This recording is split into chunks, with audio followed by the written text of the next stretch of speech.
Hello students, आज गए हम लोग आज एक नए लेक्चर के साथ। और वो लेक्चर क्या है मैं आप लोगों को बताता हूँ। कक्षा 12 भौतिक विज्ञान के संधारित्र तथा धारिता क्या एक नया लेक्चर मैं आप लोगों के पास लेकर आया हूँ। तो संधारित्र तथा धारिता को इंग्लिश में कैपेसिटर एंड कैपेसिटेंस कहते हैं। धारिता धारिता मतलब कैपेसिटेंस और संधारित्र मतलब कैपेसिटर। तो आपको इंग्लिश में नेम से आपको काफ़ी कुछ क्लियर हो जा रहा होगा कि कैपेसिटर और कैपेसिटेंस में क्या मतलब क्या रिलेशन है, क्या रिलेट करते हैं दोनों लोग। तो वही मैं आज आप लोग को बताऊंगा। तो ये वीडियो 2-3 लेक्चर में होंगी, 2-3 पार्ट्स में होंगी। तो इसमें मैं आप लोगों को पहले शुरुआती जो संधारित्र और धारिता को समझने के लिए जो मेन वैल्यू हैं उनको मैं आप लोगों को आज बताऊंगा आप लोगों को। तो सबसे पहले हम लोग हेडिंग लगाते हैं। कौन सी हेडिंग? तो उस हेडिंग में जान लीजिए चालक। सबसे पहले आप छोटी सी चीज़ जानिए, चालक क्या होते हैं। मुझे पता है कि आप लोगों को पता होगा कि व्हाट इज ए कंडक्टर, लेकिन मैं एक बार थोड़ा दोहरा देता हूँ कि व्हाट इज कंडक्टर, कंडक्टर होता क्या है। थोड़ा चालक के बारे में एक नई परिभाषा जान लीजिए आप लोग। नई परिभाषा क्या नहीं जानते होंगे आप लोग, तो मैं आप लोगों को वही नई परिभाषा बताऊँगा। ठीक, तो चलते हैं। तो देखिए क्या है परिभाषा इसकी कि वे सभी पदार्थ, एक नए परिभाषा से मिलिए कि वे सभी पदार्थ जिनमें मुक्त इलेक्ट्रॉनों की संख्या बहुत अधिक होती है। मतलब कि मैं बोल रहा हूँ, आप लिख भी सकते हैं। जब मैं बोलता हूँ परिभाषा को तो आप लिख भी सकते हैं अगर आपको नोट्स बनाना है तो।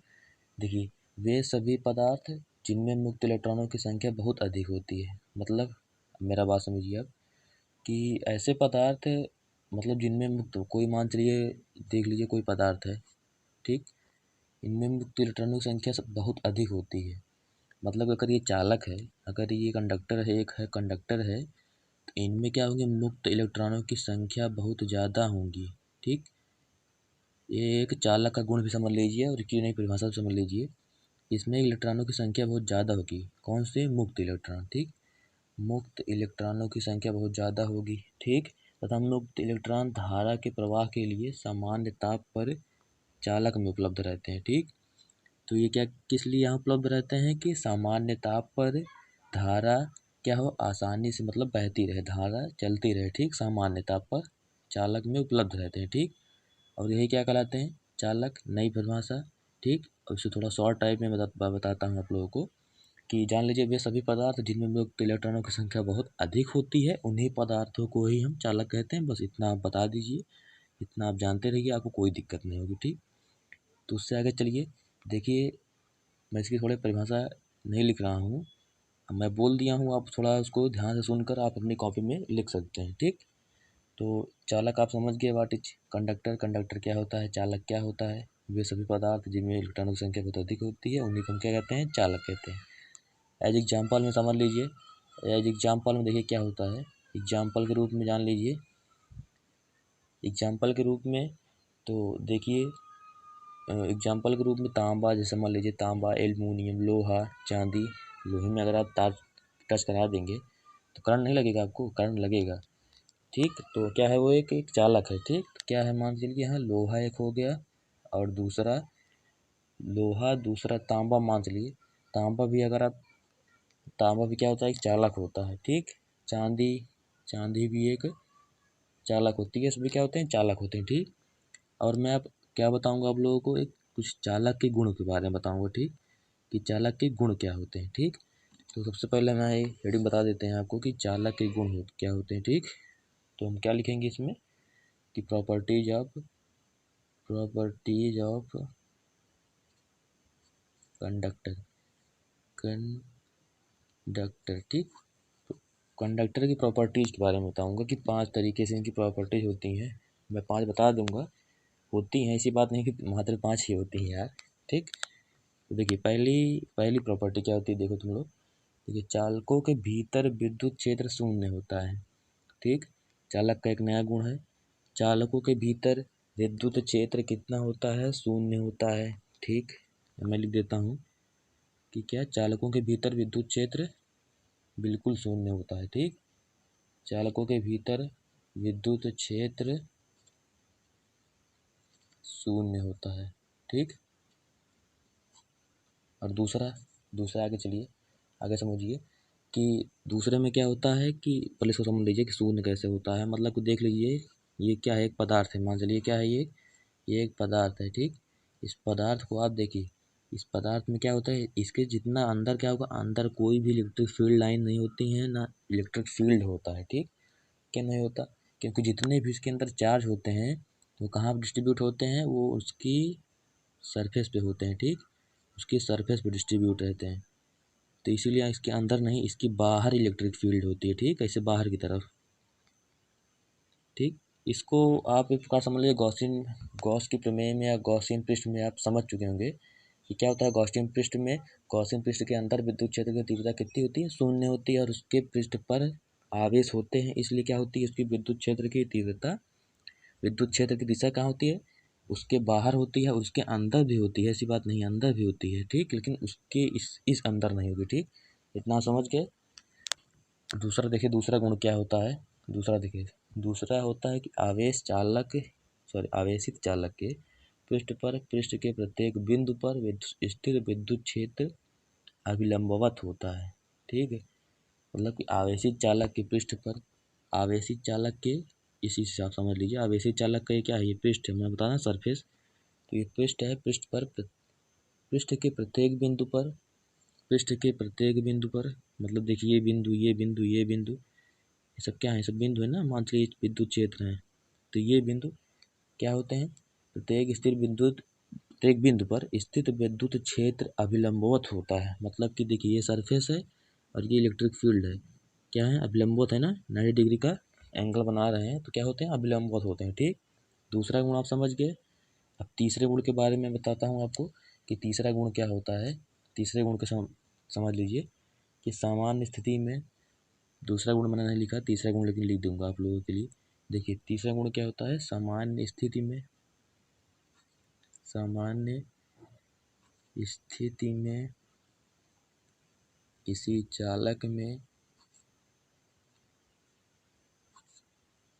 किसी चालक में कोई अतिरिक्त कोई अतिरिक्त कोई अतिरिक्त आवेश नहीं होता, ठीक, आवेश नहीं होता, कोई अतिरिक्त आवेश नहीं होता है। इतना आप समझ गए ना कि, सॉरी समझे नहीं है, बताता हूँ मैं आप लोगों को। सामान्य स्थिति में किसी चालक में कोई अतिरिक्त आवेश नहीं होता, मतलब कि सामान्य स्थिति है इसकी, आवेश कोई रखा हुआ है, मतलब कि कोई चालक है उस ऐसे सामान्य स्थिति में रखा हुआ है, कहीं भी पड़ा हुआ है ऐसे, तो उस पर समझिए आप कि क्या होते हैं, उस पर कोई अतिरिक्त आवेश नहीं होता, मतलब कहीं बाहर से आवेश नहीं आता, उस चालक को जितना आवेश पहले से रहता है उतना ही रहता है, जब तक उसे आप क्या आवेशित ना कर दें, ठीक, कि जब तक उसे आप आवेशित ना कर दें वो क्या होता है, आवेश रहित होता है, उस पर आवेश नहीं आता। जैसे लोहा देखिए, तो लोहा को टच करेंगे आप तो पहले करंट नहीं मारेगा, लेकिन जब आप उस पर करंट डाल देंगे, मतलब कि उस पर फ्लो करा देंगे करंट, क्या होगा, उसके अंदर आ जाए करंट आ जाएगा, आपको उसको टच करेंगे तो आपको करंट लग जाएगा, ठीक ना, समझ गए इतना।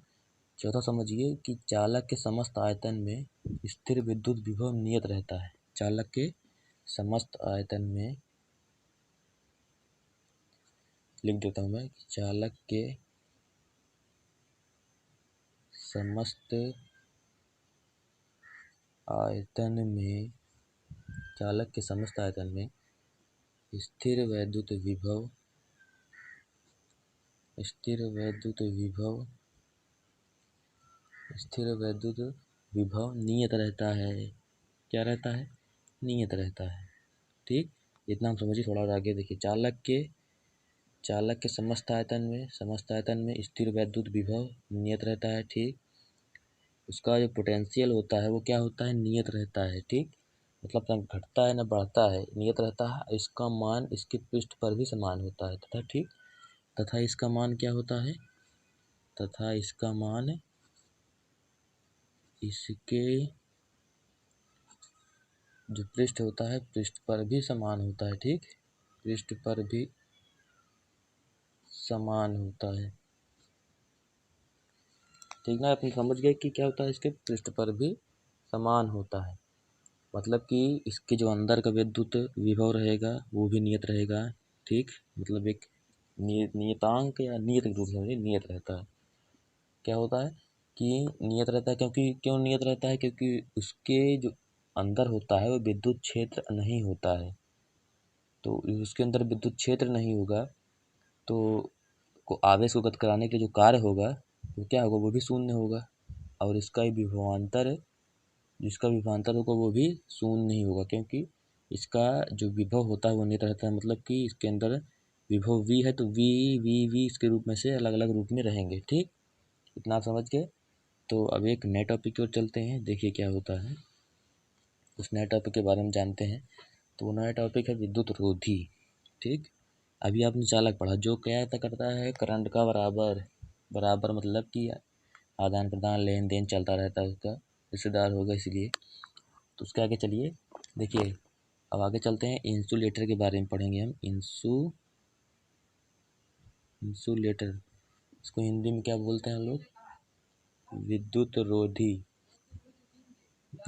रोधी बोलते हैं। ठीक, विद्युत रोधी के बारे में जानिए।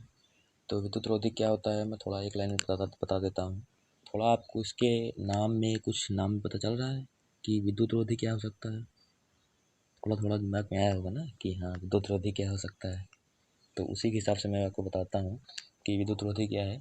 देखिए, वे सभी पदार्थ जिनमें मुक्त इलेक्ट्रॉनों की संख्या शून्य, बिल्कुल खराब एकदम, क्या होती है? कुछ नहीं होता उसके पास। मुक्त इलेक्ट्रॉनों की संख्या क्या होती है? खलास होती है एकदम।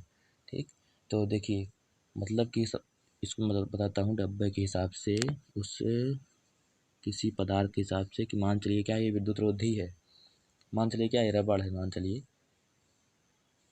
रबड़ मतलब वही जो इरेजर होता है, उसी को समझ लीजिए आप।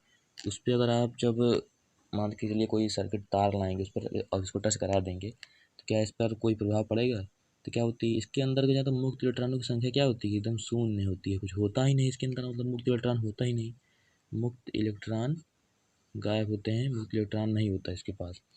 तो देखिए जब कोई चार्ज इस पर आएगा, इसको चार्ज दिया जाएगा चारों तरफ से मान चलिए, तो ये चार्ज जो मुक्त इलेक्ट्रॉन है वो मान के लिए एब्जॉर्ब करेंगे या कुछ करेंगे, तो इसके अंदर वो सब कुछ है ही नहीं। तो क्या करेंगे? चार्ज आएंगे फिर लौट जाएंगे, फिर चार्ज आएंगे लौट जाएंगे, इसकी सतह पर से ही क्या होगी? इसके अंदर चार्ज जाएंगे ही नहीं। ठीक, इसके अंदर क्या होंगे? चार्ज जाएंगे ही नहीं। इतना आप समझ गए। तो उसके बाद देखिए दूसरा क्या होता है आगे, कि इसकी परिभाषा थोड़ा जान लीजिए। इसकी परिभाषा मैं लिख देता हूँ। देखिए छोटी सी परिभाषा और आसान सी परिभाषा, इसमें आप खुद भी लिख सकते हैं। चालक की परिभाषा भी आप इसी प्रकार जान सकते हैं। ठीक, देखिए जो चालक हमने पढ़ा तभी, चालक की परिभाषा इसी में हम जान लेंगे। ठीक, तो इसी को वो कर देना, मतलब बदल देना कि वे सभी पदार्थ। ठीक, देखिए वे सभी पदार्थ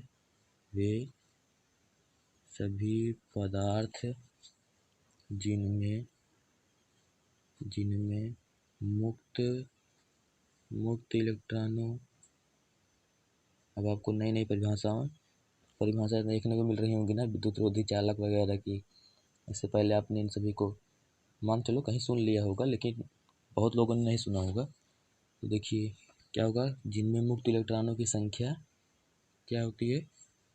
की संख्या नगण्य होती है। ठीक, नगण्य होती है मतलब कि शून्य होती है, जीरो होती है। ठीक, इतना समझ गए आप। शून्य होती है उसे क्या बोलते हैं? हम अपना इसे क्या बोल देंगे कि विद्युत रोधी है। अब इसी टॉपिक पर से एक नया टॉपिक मैं इसी से रिलेट होगा, और वो टॉपिक क्या है मैं आप लोगों को आज बताऊंगा। ठीक, तो देखिए इसी टॉपिक से रिलेट हुआ है हमारा इंसुलेटर सॉरी मैं बोल रहा हूँ डाई इलेक्ट्रिक।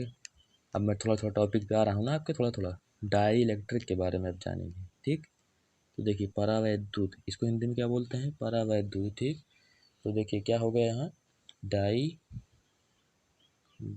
इलेक्ट्रिक। ठीक, थोड़ा पेन नहीं चल रही, दिक्कत हो रहा है। डाई इलेक्ट्रिक, इसको हिंदी में क्या बोलते हैं? परावैद्युत। अब इसके बारे में हम लोग थोड़ा जानेंगे, उसको कहाँ जानेंगे? अपने अगले वाले पेज पर जानेंगे। ठीक, तो आइए अपने इस वाले पेज पर आ जाते हैं, क्योंकि इस वाले में ये सभी मैं आपको टॉपिक इस पर कॉपी पर समझा रहा हूँ। ठीक, तो देखिए नेक्स्ट, तो इसके बारे में जान लीजिए कि अब क्या परावैद्युत क्या है, हमारा डाई इलेक्ट्रिक क्या चीज़ होता है, ठीक, उसके बारे में हम जानेंगे। तो देखिए क्या होता है। तो परावैद्युत हम किसे कहते हैं, वही अचालक पदार्थ, मतलब कि कौन से, जो विद्युत रोधी होते हैं। परावैद्युत पदार्थ की आप इतनी सी जान लीजिए कि क्या होते हैं, जो अचालक, मतलब कि मान चलिए कि रबड़ था ये, ठीक, रबड़ क्या है, विद्युत रोधी है। तो इसकी परिभाषा आप अपने आप से बना सकते हैं, मैं परिभाषाएं बनाना भी आपको सिखा दूंगा आज के इस लेक्चर में। और बहुत प्यारा लेक्चर होने वाला है आपके लिए, तो इसलिए क्या है, वीडियो के लास्ट तक बने रहेंगे, बने रहिए, बने रहिए, तभी आप यहाँ से कुछ लेकर जाएंगे, ठीक। तो चलिए आगे। तो देखिए क्या है, परावैद्युत क्या है। तो मान चलिए रबड़ था हमारा, ठीक, समझिए इधर, मान चलिए रबड़ था, ठीक। तो क्या है ये, क्या है ये, एक विद्युत रोधी है। इतना तो आप जानते होंगे कि क्या है, ये विद्युत रोधी है, ठीक। और दूसरी बात यहाँ आप जान लीजिए कि जो जो पदार्थ विद्युत रोधी हैं वही परावैद्युत कहलाते हैं। यही अचालक, मतलब कि यही अचालक पदार्थ हुए ना, जो चालक है नहीं, क्या हुआ, चालक हुए ना यार। अब इतनी छोटी सी बात आप लोग बताना पड़े तो बेकार है। तो देखिए विद्युत रोधी है, ठीक। तो जो वे पदार्थ जो विद्युत रोधी होते हैं उन्हें हम क्या कहते हैं, वही इन्हीं को हम परावैद्युत कहते हैं, डाई इलेक्ट्रिक कहते हैं, ठीक। परावैद्युत पदार्थों पर विद्युत क्षेत्र लगाने पर उनके पृष्ठ पर आवेश उत्पन्न होता है। तो जो परावैद्युत होते हैं, जो परावैद्युत पदार्थ होते हैं, उन पर विद्युत क्षेत्र, मतलब कि विद्युत क्षेत्र लगा देंगे। आप समझ रहे होंगे विद्युत क्षेत्र के बारे में अच्छे से, अगर आपने पीछे अच्छे से पढ़ा होगा तो। परावैद्युत पदार्थ पर विद्युत क्षेत्र लगाने पर उनके पृष्ठ पर आवेश उत्पन्न हो जाता है, ठीक। मतलब क्या, परावैद्युत पदार्थ है, मान चलिए क्या है, परावैद्युत पदार्थ है, इन पर विद्युत क्षेत्र अगर हम लगाएंगे, विद्युत क्षेत्र लगा रहे हैं अगर, क्या इलेक्ट्रिक फील्ड लगा रहे हैं, ठीक, इलेक्ट्रिक फील्ड लगा रहे हैं, तो क्या होगा, इनके पृष्ठ पर, जो इनके जो देखिए पृष्ठ है, इस पर क्या होंगे, आवेश आ जाएंगे, आवेश आने लगेंगे, ठीक। नई चीज़ जान गए ना आप लोग। तो इसके बाद मैं आप लोगों को काइंड्स ऑफ डाई इलेक्ट्रिक के बारे में बताऊंगा, ठीक। तो देखिए काइंड्स ऑफ डाई इलेक्ट्रिक, मैं पहले हेडिंग डाल देता हूँ कि काइंड्स ऑफ डाई इलेक्ट्रिक, ठीक। What is kinds of dielectric, परावैद्युत के प्रकार, लिख लीजिएगा अपना, क्या लिखूँ मैं, थोड़ा देख लीजिए। पहला, पहले इसका क्या है कि पोलर डाई इलेक्ट्रिक, पहला क्या है, पहला देखिए, पहला क्या है, पोलर डाई इलेक्ट्रिक, मतलब कि ध्रुवीय परावैद्युत, ठीक, इतना आप समझ गए, ध्रुवीय परावैद्युत। दूसरा समझिए आप, non non polar dielectric, ठीक, लिख देता हूँ मैं, डाई डाई इलेक्ट्रिक, ठीक, अध्रुवीय परावैद्युत, ठीक, अध्रुवीय परावैद्युत, इतना समझ गए। अब इसके बारे में थोड़ा थोड़ा जान लीजिए कि what is polar dielectric, what is non polar dielectric, इसके बारे में थोड़ा जान लीजिए आप। कि देखिए पहला क्या है, polar dielectric, polar dielectric के बारे में थोड़ा बताता हूँ आप लोगों को कि क्या है पोलर डाई इलेक्ट्रिक। वे पदार्थ, वे पदार्थ जिनके अणुओं में धनावेश तथा ऋणावेश के केंद्र संपाती नहीं होते, उन्हें ध्रुवीय परावैद्युत कहते हैं। थोड़ा थोड़ा आपको दिक्कत हुएगी ना समझने में इसको, चलिए इसको परिभाषा बदल देते हैं, दूसरा समझिए। वे पदार्थ जिनके अणुओं में परिणामी एवं अस्थायी द्विध्रुव आघूर्ण होते हैं, उन्हें ध्रुवीय परावैद्युत कहते हैं। इतना तो समझ गए ना, आपने पढ़ा होगा ना इलेक्ट्रिक डाइपोल मूवमेंट के बारे में, विद्युत द्विध्रुव आघूर्ण, इसके बारे में पढ़ा होगा ना, तो उसी से रिलेट है। देखिए क्या है, वे पदार्थ, वे पदार्थ, ठीक, वे पदार्थ जिनके जिनके अणुओं में, जिनके अणुओं में परिणामी एवं परिणामी एवं परिणामी एवं अस्थायी द्विध्रुव आघूर्ण होते हैं, द्विध्रुव आघूर्ण होते हैं उन्हें क्या कहते हैं, उन्हें हम क्या कहते हैं, ये देखिए इसी को कहते हैं, ठीक, नॉन पोलर डाइलेक्ट्रिक कहते हैं, ठीक, इतना समझ गया आपने। अब इसके बाद देखिए आगे कि ध्रुवीय परावैद्युत किसे कहते हैं, इसी का उल्टा कर दीजिए आप, सॉरी ध्रुवीय मैंने बोल दिया, अध्रुवीय। अध्रुवीय के बारे में समझिए कि वे परावैद्युत पदार्थ जिनके अणुओं में धनावेश और ऋणावेश संपाती होते हैं उन्हें अध्रुवीय परावैद्युत कहते हैं, या वे पदार्थ जिनके अणुओं में परिणामी एवं अस्थायी द्विध्रुव आघूर्ण नहीं होता, ठीक। इसमें क्या है देखिए, परिणामी द्विध्रुव आघूर्ण होते हैं और उसमें परिणामी द्विध्रुव आघूर्ण क्या होते हैं, नहीं होते हैं, ठीक, परिणामी द्विध्रुव आघूर्ण नहीं होते हैं, परिणामी और अस्थाई, सॉरी मैंने गलत बोल दिया, परिणामी और अस्थाई, ठीक। तो देखिए कैसे, तो सबसे पहले देखिए इसके पोलर वाले समझ लीजिए कि पोलर क्या चीज़ है। तो इसमें देखिए क्या होते हैं, इसमें अस्थाई जो द्विध्रुव आघूर्ण होते हैं बहुत छोटे छोटे होते हैं ना, वो माइनस प्लस क्या होते हैं, ये निश्चित नहीं होते हैं, ठीक। और उसमें जो नॉन पोलर वाले में होते हैं उसमें क्या होते हैं, उसमें निश्चित नहीं होते हैं, सॉरी मैंने फिर उल्टा बोला। तो आप कई बार सॉरी दे चुके हैं मुझे और इसी तरह सॉरी देते रहिए, ठीक। तो देखिए आगे, तो क्या होते हैं पोलर वाले में, ध्रुवीय परावैद्युत में क्या होते हैं कि द्विध्रुव आघूर्ण क्या होते हैं, निश्चित होते हैं, पता होता है, मतलब कि निश्चित होते हैं ना, जान लीजिए, बस ऐसा मजा नहीं है। और देखिए आगे, नॉन पोलर डाइलेक्ट्रिक जिनमें द्विध्रुव आघूर्ण क्या होते हैं, अस्थायी नहीं होते हैं, मतलब अलग अलग जगहों पर अलग अलग, मतलब कि निश्चित ही नहीं होते, उनको जगह जगह कोई मतलब निश्चित नहीं रहता, डालते रहते हैं, ठीक। उसकी तरह समझ गए आप।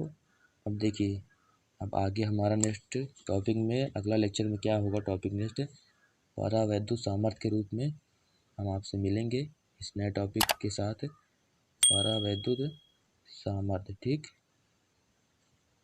परावैद्युत सामर्थ्य, ठीक। इसी लेक्चर के साथ अगले लेक्चर में मिलते हैं इसी टॉपिक के साथ, ठीक।